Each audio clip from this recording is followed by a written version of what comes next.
When Ernest Hemingway's character Harry lies on his deathbed, he reflects that he had destroyed his talent by not using it, by betrayals of himself and what he believed in, by drinking so much that he blunted the edge of his perceptions, by laziness, by sloth, and by snobbery, by pride and by prejudice, by hook and by crook. There is nothing more poignant than the realization that one's spiritual demise has taken place long before one's physical death. His words are dripping with contempt as the life he could have had flashes before his eyes. Harry traded his lived moments in a Faustian bargain for the material comforts that someone else's money could buy. Prior to forgoing the chance to participate in life intentionally, Harry lived intrepidly, gambling, whoring, drinking, chasing love and enduring heartbreak. He was a lover and an aspiring writer, but the pain, Hemingway describes, went on too long and wore him out. To avoid confrontation of self, he stopped loving, and consequently, living. He wanted to write, but the fear of failure made him cease to participate in life. Instead of pursuing his dream and letting life take its course, he found wealthy women to serve as his shield and armor. They protected him from the cruelty of poverty, discomfort, rejection, inconvenience, but most of all, they permitted him to avoid from thinking. In exchange, his curiosity and desires wilted. Blaise Pascal would remind him that man is only a reed, but he is a thinking reed. Our nobility is derived from the capacity for introspection and self-awareness. The borrowed security of wealth buffered his soul with fat.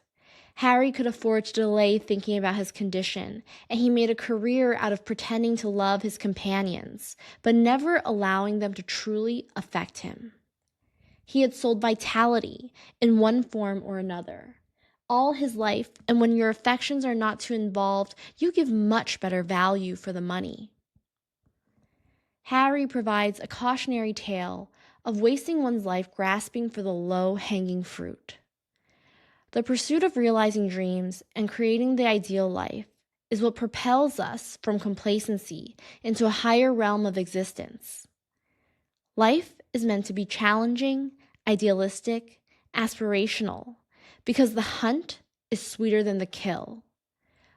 Only when you earn it do you appreciate it, because the struggle takes precedence to the object of desire. Having a goal is the raison d'être that will create unspeakable beauty and potential. Listlessness and uncertainty will encourage one to dwell in distraction and easy wins. Harry recognizes that the money were dull and repetitious. They drank too much or played too much backgammon, but he joined their ranks anyways. He avoided the life he was meant to live, which was to find moral awareness and truth through writing. Instead of participating in this fulfilling yet relentless pursuit, he settled for a diminished existence, commoditizing his companionship, because if it had not been she, it would have been another.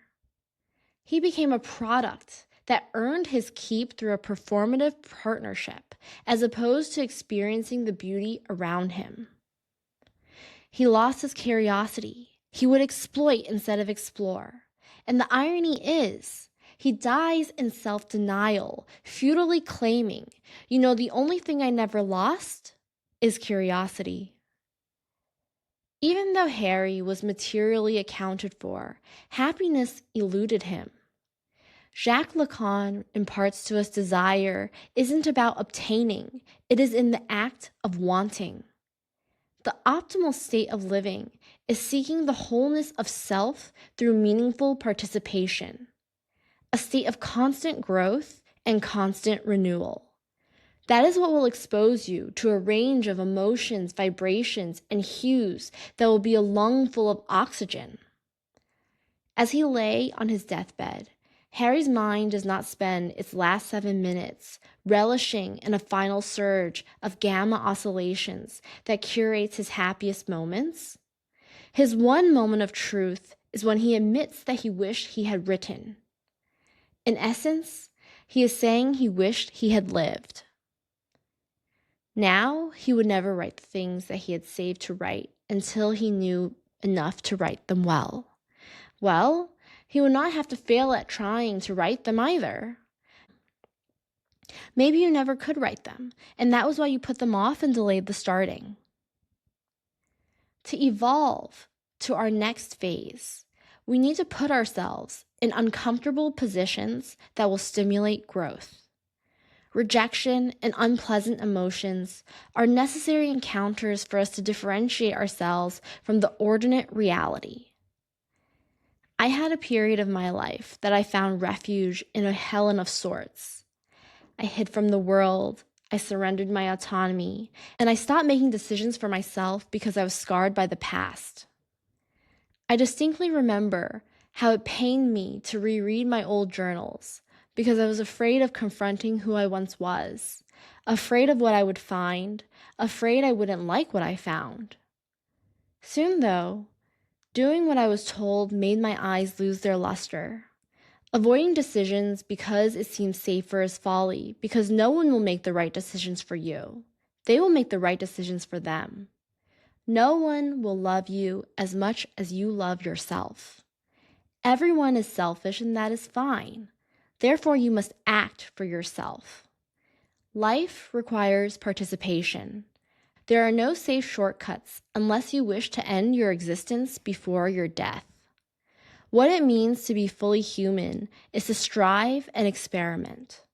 There will be mistakes. There will be calamities. But these are the opportunities to demonstrate integrity, compassion, and growth. In the end, the only way we can measure the significance of our own lives is not by the materials accumulated, but by the intangible, indelible moments we imparted to those around us.